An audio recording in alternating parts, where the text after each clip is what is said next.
at the very edge of the capital city, spanning from Signal Hill to these tiny villages along the coast. St. John's East includes downtown buzz, where a business community is welcoming back tourists under loosening COVID restrictions. The province's university, a major health and research center, and iconic hubs like Kitty Vitty and Georgetown. I think the biggest thing is the division in class, like poverty and upper class, and the lack of how it affects jobs. It's the richest riding in Newfoundland and Labrador, but it's not just the wealthy elite who call St. John's East home. St. John's East is a really interesting riding because it does definitely have the wealthiest neighborhoods in the province, and also some of the poorest for sure. And it also includes a lot of the sort of bedroom, semi-rural communities on the Northeast Avalon Peninsula that may or may not commute into St. John's to work. So a lot of the exurbs, it's kind of an interesting riding that captures basically the three dimensions of, let's say, life in this province. It's the only one of 7 ridings in Newfoundland and Labrador that didn't go red in the 2019 federal election. New Democrat Jack Harris took the seat back from the Liberals. This after Liberal Nick Whalen stole it from Harris in a 2015 political upset. I'm very proud to introduce Mary Shortall, who will be the next Member of Parliament for St. John's East. Good morning, everyone, and welcome to this vibrant, diverse, beautiful part of our country. Harris held the seat for a combined 11 years, and longtime Labour activist Mary Shortall is hoping to once more win the swing seat for the NDP. Well, I think the voters of St. John's East they vote for Jack because Jack was a very, very good representative for them for many, many years, and they respect him, and I can hear it at the doorstep, right? But it's not just because he was Jack Harris. He also is a member of a party whose principles and values align with his, and align with a lot of the people in that riding. And what I do hear on it is that we needed that voice because, especially in a minority Liberal government, and especially with the other 6 MPs being Liberal, somebody had to bring Newfoundland and Labrador's message and the message of the people of St. John's East to Ottawa. Mary Shortall made headlines earlier this year when she left the Provincial Liberal Economic Task Force, which was created to rescue Newfoundland and Labrador from financial devastation, citing a lack of transparency. Became clear over the course of time that not every voice was being listened to, and it became problematic. It was probably the hardest decision I made. Today, canvassing this neighborhood, she says her decades of work on the front lines of the labor movement led her here. It just affirms that sometimes you need to use your voice in a way that influences change, and if you can't be heard at one table, you just got to find another table. But you have to use your voice to influence change when you can. We also need more immigrants and more people to come in and enrich and that's a really good point, because that's the policies and laws, and then something extra that will only make the riding more vibrant and more diverse and exciting, right? So I'll lay this here. Yes, thank you so much. There. Have a good day canvassing.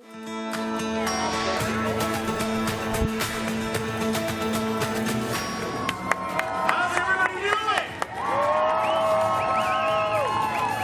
It feels really good out here.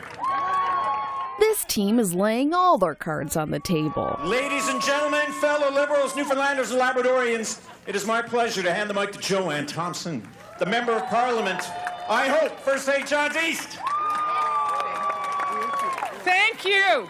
Thank you. Isn't this what teamwork and partnerships look like? We have a lot of work to do, but, I look around and I see the support here, and I believe it's a time for change, and together we're going to do this. With his second visit in less than 4 weeks, Justin Trudeau and the Liberals brought out all their stars to this rally, where campaign signs doubled as umbrellas, and Joanne Thompson, who spent the bulk of her career running a downtown outreach center, promised to take the seat back. I turned 61 this summer, and I thought, I have a voice, I'm passionate, I have energy. I have to stop waiting for somebody else to do the work. You know, I'm going to be me. I have a strong history of, first of all, action. I have worked tirelessly to get things done. I have a passion to include everyone in society, and I've got a proven record for doing that. And I think, you know, in all of my work, and I've often been an only voice at a table, I've been able to still maintain the relationships with everyone at that table, because we work best when we work together. And certainly that is what I can promise the people of this riding. Yeah. When we joined Confederation in 1949, not only did we bring the fishery, but we brought a wealth of resources to this country that have all been squandered. And that is why he's still as active as he is. Glenn Etchegary is talking about his famous father, Gus Etchegary, who continues to fight Ottawa for control over Newfoundland and Labrador's resources in his 90s.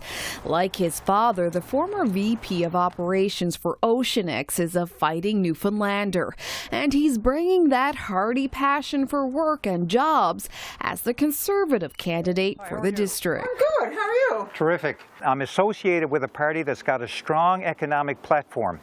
We recognize that there are issues associated with mental health, issues associated with mental illness, issues associated with poverty, with crime, with homelessness.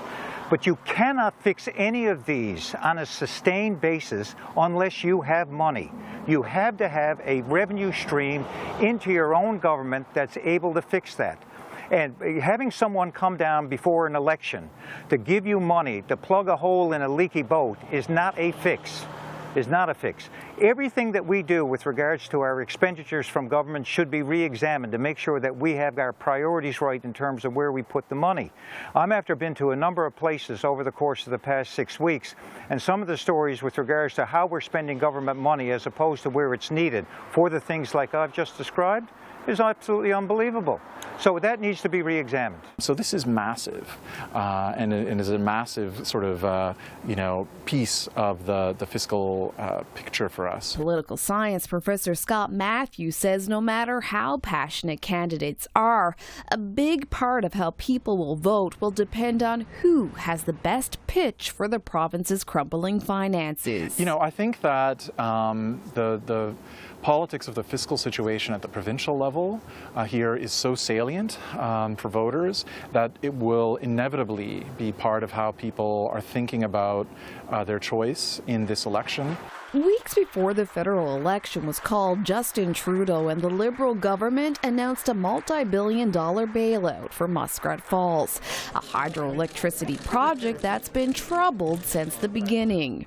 But economic prosperity is always on the top of the list of the concerns of people here. Yeah, the economy it's like I've had so many relatives that have to move away for jobs, and they've been here for most of their life. They're older than I am, but now they got to go because they got no work here, and it's sad to see everybody go, and it makes you think what is going to be for the future for our province with so much debt and so many young people moving out. I mean, it's scary. I find a big thing for me for staying in Newfoundland is like the cost of living here. Like the housing market is so expensive. Jobs, you know, minimum wage can't really get you anywhere these days. So no, I feel like no matter how much I want to stay in Newfoundland, if I can't afford it, I can't afford it. I don't know how some people can get along on it, especially if they don't own their home. No, I spoke to a man last night who said if groceries get any more expensive, he won't be able to afford his medication. No. So, I mean, there's a big link between one and the other. Guaranteed. Shortall points to the NDP's promises of national universal pharmacare and dental care, a higher minimum wage, and more money for affordable housing. It's not the time to criticize without action. I mean, it's always very good to say we need to change something, we need to move forward, but let's do it as a verb, and let's truly move forward now, because it's the time. So please, if you haven't got vaccinated, get your shot. And if you have, Talk to some people that you know, friends who haven't yet gotten their shot, and tell them that it's the right thing to do. For the Liberals, it's promises of a national child care plan, affordable housing, investments in infrastructure, and a pledge to extend COVID-19 supports. While Conservative candidate Glenn Etchegary says the solution is jobs and stimulating the economy, echoing Conservative leader Aaron O'Toole, who was here earlier this summer. Natural resources and the hard-working Newfoundlanders and Labradorians who work in the sector are central to your economy. Laura Beltonba, like many in this riding, says she's looking for more concrete answers around climate change and an industry hanging in the balance. I think for a lot of people working in the industry, there's a lot of fear because they've invested the time and the money to get educated and get trained to work in the oil industry. They've been told when they went into it initially that this was going to be a long-lasting career for them. They pitched it for their families and they were invested in it. Now we're moving towards a greener world. They need to be guaranteed some kind of retraining that is not done on their dollar but on the government's dollar, that they're going to be retrained, re-educated, and they have jobs waiting for them. Because if they've invested all this time, they've built families based on this certain amount of income, to suddenly take it away from them without a solid plan leaves a lot of them with a lot of fear, because then how are they supposed to support their families? Writing's on the wall there. I mean, I think when the oil companies are talking about green energy, then you know that's where it's going, right? So, you know, you're going upstream if you're trying to fight that. Political contradictions aren't uncommon. They want your vote. But many people here say they're sick and tired of those climate change pledges and oil and gas promises. We need to stop any exploration now and transition all of these projects. Start winding them down as soon as possible, and like with the cod moratorium, we need to be retraining workers so that they can go into other industries. We know that people are adaptable. We have really smart people out working. They can retrain, they can reskill. I don't think it's a long-term solution to keep them in such a volatile, destructive industry. This while the Liberal government continues to subsidize offshore drilling, and workers cry for more in the way of supports. If this government does not act and work with the operators, and the operators work with the government, we will almost certainly be mothballed tomorrow. Climate activist Carrie Claire Neal is calling on candidates to move away from the province's dependence on the offshore petroleum industry. She doesn't want to see the mistakes of the past repeat themselves. Many voters are calling for action now and not wait for another disaster like the 1992 cod moratorium to unfold. The climate change question, I think, is going to be a big one for this riding because of the outsized influence of the oil and gas sector here in St. John's East. I mean, I imagine that's where a lot of the wealth in these neighborhoods has come from. So I think the discussion around specifically what are the parties going to do to both sort of support that industry or looking forward to transition out of that industry, and how they're going to sort of square that circle of the importance of the industry here to this province right now and the sort of inevitable action that's necessary on climate change and the sort of sunsetting of this industry that seems likely within the next 30 years. I think people here will be paying special attention to that. Arguably, there is an inherent contradiction between, supporting the offshore, even saying that this is the sun is setting on the industry, but we're going to support it in the meantime, and at the same time saying we're committed to getting to net zero carbon emissions. And the best way for them to kind of wrestle with that is just not talking about it. It's a contradiction that I think plays okay, here because, people here understand the deep trade-off. I don't think it's one that sells very well in, Metro Vancouver with progressive voters and, the 905 area code and in Metro Toronto. I think it's more challenging there. I don't think they're talking about oil and gas there as much as they're talking about the climate agenda. What do you say to the candidates in this neighborhood who might have a family who is fighting for that climate change action, but a mom or dad who's working in the offshore? It's a conversation we need to have. How are we going to transition away from those jobs and make sure that people still have good, secure jobs to go to. I think workers would feel less threatened and less desperate if they knew they would continue to live the life they live, if they continue to have decent wages and benefits, but transition out and that somebody has that plan in place. Right. And you can't do it once it happens. I mean, we tried that with the fisheries. That didn't work exactly the way we wanted to, but we've learned some good lessons from that. And the best thing we can do is to be proactive on that and to say, okay, well, it might not happen tomorrow, but let's sit down tomorrow and start to figure out what we do. It means looking at what's out there in the labor market. It means looking at what kind of resources do we need, how are we going to protect communities, because if workers lose their jobs, businesses lose their jobs. We are not a significant contributor to the existing problem. That's number one. We are a province that's nearly broken. We have been decimated by the failure of fisheries management, and now we're looking down the barrel of a federal government that's not going to support us during these times. People talk about, you know, transition programs for workers. Where are workers going to go and get $90 an hour? And how is that going to get streamed back into our economy? As far as our party is concerned, we have an 11-point plan, and it's in the Canada's recovery plan, that while we support the extraction of oil and the exploration of oil, while we get to the 2030 standard and the 2050 standard, we are going to advance money to anybody and everybody that is going to participate in the development of other green technologies. And that's what we're committing our revenues to. I believe during COVID, the Liberal Party did what was needed to have been done to hold workers in a way that they were able to still continue to make their payments, that we were still able to keep services programs moving. I mean, it was unprecedented, and I think there was there's always, you know, there can always be something should have happened sooner or later, but the fact is that we have moved through the first three certain waves of COVID, and now in Newfoundland, the world, we're in our fourth, but we've done it in a way that's really protected members of society.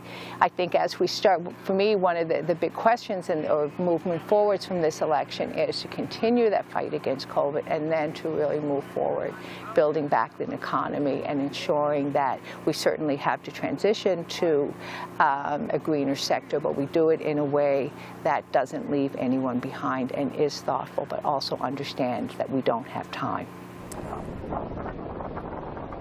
Newfoundland and Labrador's tourism ads seen across the country show breathtaking landscapes in rich, vibrant colors. But underneath all that brightness is evidence of racism and discrimination that voters want to see addressed by the party leaders. So how are you proving that racism is not okay if every step you are not fighting it? We need more inclusivity in our language. We need to address the underlying fear that people coming into our province will change the core culture of our province. There is a way to exist without full assimilation and without otherness being the core of what's going on. We're a very welcoming province, but racism and discrimination is systemic, and it's built into the policies and practices of government. It's built into the policies and practices of employers. They don't always understand that fundamentally, because we've been many years where we've been isolated to a certain extent, and so now our culture has become more diverse. It's about education, it's about bringing that into the curriculums in the school, it's about educating employers and workers, and it's about putting in laws and policies that enable that to happen. We're getting more and more examples of people across the province experiencing, racialized folks experiencing, and Indigenous folks experiencing things like being told that you don't belong here, literally. This, as voters here, like many Canadians, call for justice for Indigenous people. For me, you know, I need to say this is horrendous, it's horrible, and we need to take responsibility collectively for what's gone before. For these voters, they are tired of living with uncertainty and fear another lockdown. They want reassurance from the party leaders and their candidates. How difficult are things right now for small businesses and businesses in St. John's?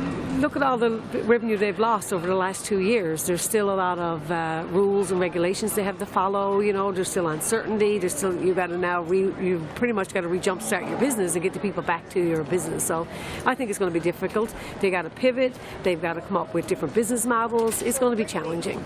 I don't think that chickens have come home to roost for a lot of people in terms of what's going to happen going forward. I think that there's a lot of businesses, big ones, small ones, medium-sized ones, that have not fully decided what they're going to be post-pandemic, and I think a lot of people are going to be in for a rude awakening. Look, I think it's very simple. It's you look at where we are today. This is 2021. Jack Harris made a great contribution, and I've got a lot of respect for the person. But the fact is that we're looking down the barrel, I said, of major debt, an inflationary threat, and high unemployment. Whoever can bring value is the person who should be elected in this election. And I believe that's myself. I don't think that this time of an election has offered us that time to really reflect and connect with people. And I think that that's going to show, I mean, that's already shown in Nova Scotia when there was a surprise Conservative win provincially. And I think that these surprises may happen here as well. All people want is to be listened to and to have someone have their back in Ottawa. And they've trusted Jack to do that as an NDP. And, you know, I'm asking them to trust me to do that as an NDP. And I'm hearing very positive feedback on the step that people are willing to do that. The federal NDP campaign so far seems to be doing quite well, and the Liberal campaign seems to be flagging a little bit. But at the same time, the Liberals are also aware that they have an opportunity to flip this seat, because it may have been more like Jack Harris's seat, the person, than the NDP's seat as the party. So I think that's why you saw the Prime Minister come back here like a week into the election to sort of like solidify that the Liberals are watching this quite closely. It'll probably be competitive. It'll probably be tighter than last time. But, you know, even when Justin Trudeau had his sort of best result in 2015, brought him to majority, swept Atlantic Canada, there was still like a 1-point race in St. John's East. And that wasn't about the Liberal candidate here. That was about Trudeau. Well, 2021 is a different world from 2015. On September 20th, the people of St. John's East will elect a new MP. Justin Trudeau may get his majority government even if the Liberals don't win here. And he may have to settle for a minority even if the Liberals do win here. But one thing is certain, these are defining times for the people of this riding on the Avalon Peninsula. Whoever wins will be the right choice because they alone will have made it.